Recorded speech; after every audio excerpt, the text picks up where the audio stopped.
ભગવાન જગન્નાથની 149મી રથયાત્રાની તડામાર તૈયારીઓ ચાલી રહી છે ત્યારે અખાત્રીજના દિવસથી ભગવાન જગન્નાથની નગરચર્યાની તૈયારીઓ આરંભી દેવાઈ છે।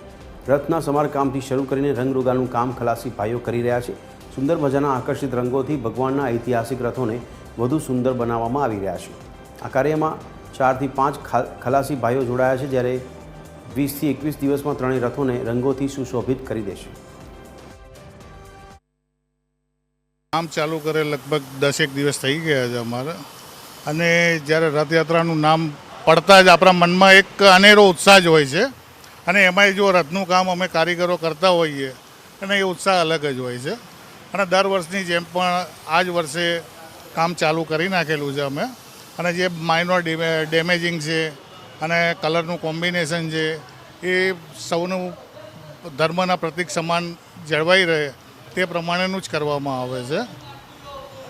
ભગવાન જગન્નાથની 149મી રથયાત્રાની તડામાર તૈયારીઓ હવે શરૂ થઈ ચૂકી છે, જે માટે અખાત્રીજથી જ રથના સમારકામનું કાર્ય છે કે જે વિધિ વિધાનો બાદ શરૂ કરવામાં આવ્યું છે। ત્યારે હાલ રથનું રંગરોગાણ છે કે જે ચાલી રહ્યું છે। તમામ જે ભગવાન જગન્નાથ, બહેન સુભદ્રાજી અને ભાઈ બલભદ્રના જે 3 રથ છે, ત્રણેયનું જે રંગરોગાણ કરવામાં આવે છે। દર વર્ષે આ રથને છે સુંદર મજાના જે બ્રાઇટ કલર્સ જે છે તેનાથી રંગરોગાણ કરવામાં આવે છે। ખાસ કરીને જે રંગોનો ઉપયોગ કરવામાં આવે છે તેની પણ ખાસ વિશેષતાઓ રહેલી છે, જેમાં ભગવાનને મનગમતા તમામ કલર્સનો ઉપયોગ કરવામાં આવે છે, જેમાં લાલ, લીલો, પીળો, ગુલાબી જે રંગો હોય છે તેનો સૌથી વધુ ઉપયોગ કરવામાં આવે છે। અત્યારે જોઈ શકાય છે કે જગન્નાથ મંદિરમાં જે આ રથનું જે રંગરોગાણ છે તે ચાલી રહ્યું છે। રથ સમારકામ પણ કરવામાં આવે છે અને દર વર્ષે આ રથના રંગો છે સુંદર મજાના બ્રાઇટ કલર્સ જે છે તેના ઉપયોગની સાથે કરવામાં આવે છે।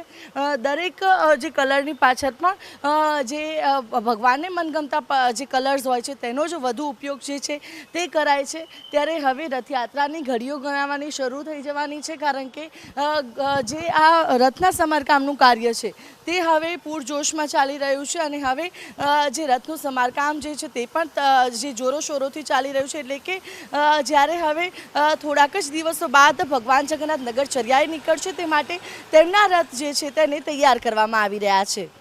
કેમેરા પર્સન નીતિન બગડા સાથે આયુષી યાજ્ઞિક, TV 13 અમદાવાદ।